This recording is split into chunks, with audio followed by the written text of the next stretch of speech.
albabu thani dambugal ɗimmangal babul aniya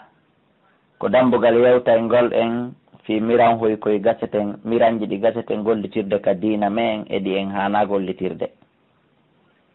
an hudayfa ƴettama e hudayfata bunil yamani radiallahu taala anhuma yo Allah wele ɓe wala o maki qala rasulullahi sallllahu alayhi wa sallam nelaɗo Allah o maki la tashrabu onon julɓe ɓen wata on yaru dey fi aniyati dahabi e nder miran kanŋe onon julɓe worɓe ɓen wata on yarir miran kanŋe wal fiddati e kalise wala takulu wata on ñaamu kadi fi sihafi ha e piletiji muɗum ɗen wata on ñaamir kuyer kanŋe ma kalise wata on yarir kadi taasi muɗum wata on ñaamu e piletiwal muɗum onon worɓe ɓen amma rewɓe ɓen kamɓe no daganiɓe ne laaɗo makki fa innaha no miranji kanŋe e kalise ɗin lahum wodaniɓe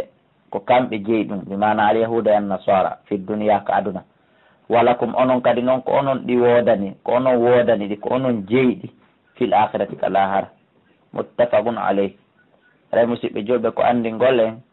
enen julɓe ɓen en hana gollitirde miran kanŋe ma ɗum miran kalise woɗɗitoɗen e mum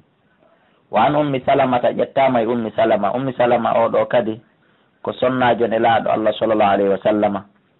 ko Hind bint abi umayya ko ni woni no ɓe wiyete kanat tahata abi salama ko wiyeteɗo abi salama o wonno ko jombunoɓe wa hajarat ma'ahu ila al habasha o ferduno e modi makko ɓe habasha summa aada ila makka refti ɓe arti makka wa hajara minha o feridi e makko kadi mutafarriqina ila al madina ko ɓe sertuɓe faade yawgol madina walamma to wuffi abou salama ɓanon abou salama maayi on sumati noon edda makko on timmi saabu jihade ndin ka o huudi nelaɗo Allah sallllahu alayhi wa sallam jombi mo e lewru wiyetendu jombinte ndun ka hitande nayaɓere firgu oɗo ummu salama o ɓe faatike hitande 59 firgu wi'ama 62 tawi himo mari duuɓi 84 o surraka berɗe baqiya kanko nene salama o andi hari en hewtali mo kanko kala sahabajo mo hewtuɗen premier mum en endi kay fi makko wiɗen si tawi woni en feƴƴimo nde wotere en artoyi haray en sifatako fi makko hande kadi en andi umma salama ko sonnajo nelaɗo mo tata modi mo gaka guere uhudi wonno ko faati nelaɗo runi mo ɓawa edda makko on timmi yettama e oɗo radiallahu taala anhu Allah wele mo qalata o maaki wala rasulullahi sallllahu alayhi wa sallam nelaɗo allahu on maaki alladi on julɗo gorko yashrabu yarirɗo fi ina'il fiddati e nder miran kanŋe ma miran kalise ɓawo o humpitike nde haɗore ɗo wonde no harmi o jangganama ma o wajama foti koye kasete foti ko e télé foti ko hunduko e hunduko innama yujarjiru ande haray ko loñƴi fi batni kande reedu makko naara jahannama ko yite jahannama allahu akbar ya allah on dandu e muttafaqun alayh hadis on ko fottanaɗo si wiyama muttafaqun alayh haray hadis on Bukhari e Muslim fo hino fillimo ka defte maɓɓe wani ibnu Abbas ƴettama e Abdullah ibn Abbas radiallahu taala anhuma yo Allah wele ɓe kamɓe ɗiɗo ɓe mana kanko e ben makko qala o maaki qala rasulullahi nelaɗo Allah sallllahu alayhi wa sallam maaki ida dubigal ihabu si guril hoppama fagadu tawraray gomɗingil laaɓi si tawi tun mummunte ko guringil iwi kon e mum ko dagiɗo ñamegol wano nagge ma dammil ma jawre ma ngeloba e ko nanditata e mum fi mummunte on maayo harmi hirsaka si tawi woni guringil hoppama hiɗen andi ko wiyete guril hoppangil ka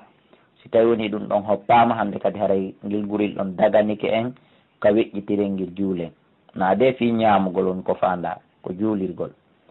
akhrajahu Muslim holli si tawi woni dammingil maayi harmi ma nagge ngel e misal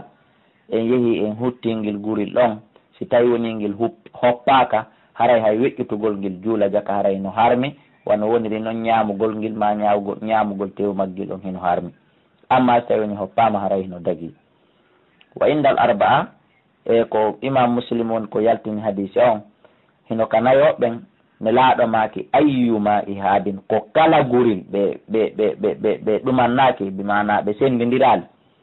ɓe ittintinali hay e hunde ko kala guril dubi ka hoppangil wo harangil laaɓi kono noon ko fanda kala guril hoppangil ko a waligoye guril ko tata jommum maayo harmi ko tata jommum hirsano ko ɗum fanda wona wasi haray ko kala guril ko guril mbabba o guril bareru o guril nagge o guril dammil o na on ayyu ɗon woni ko fanda ko kala mum to dagiɗo ñamugol foti hirsano si maayi foti maayo harmi ayyudu ba ayyu ihabin kala guril noon e ɗum ɗon ko on ɗum ɗo woni ko fanda. wan salama bunil muhabbiq yettama e salama bunil muhabbiq radiyallahu ta'ala anhu yo Allah subhanahu wa ta'ala an welemo ɗaala o maki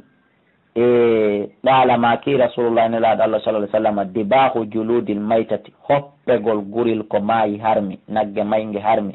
ma dammil maygel harmi hoppegol guril maggel on to huro haray laɓɓiningel fi juulirgol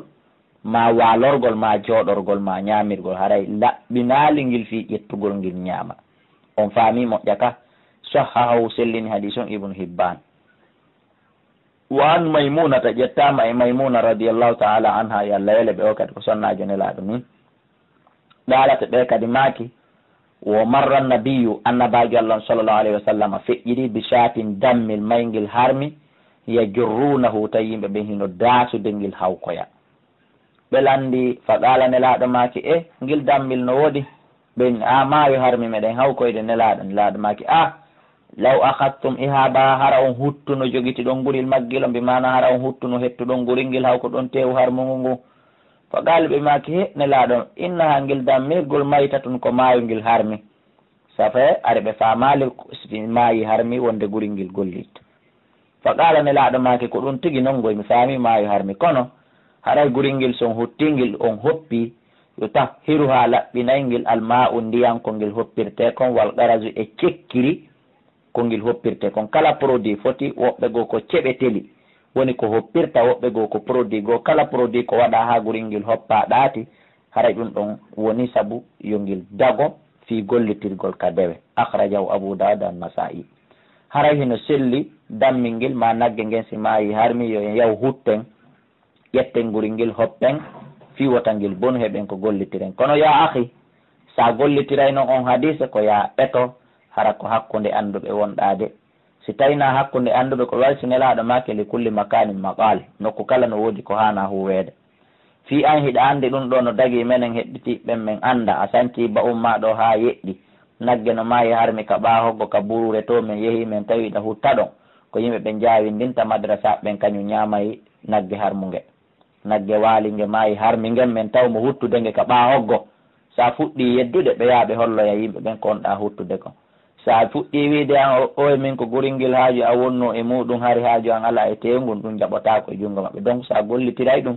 ko ya accu haraka ka anduɓe woni so tawina ka anduɓe woni andinaɓe taw haaju ma on e objectif ma on taw si yaha gollirgol haray ko ɗum mi ɓeyditanayma an faaleteɗo gollitirde hadis on wa nabi Sa'labata ƴettama e Sa'laba al-Khushaniyi radiyallahu ta'ala anhu yo Allah subhanahu wa ta'ala on welemo nelaɗo Allah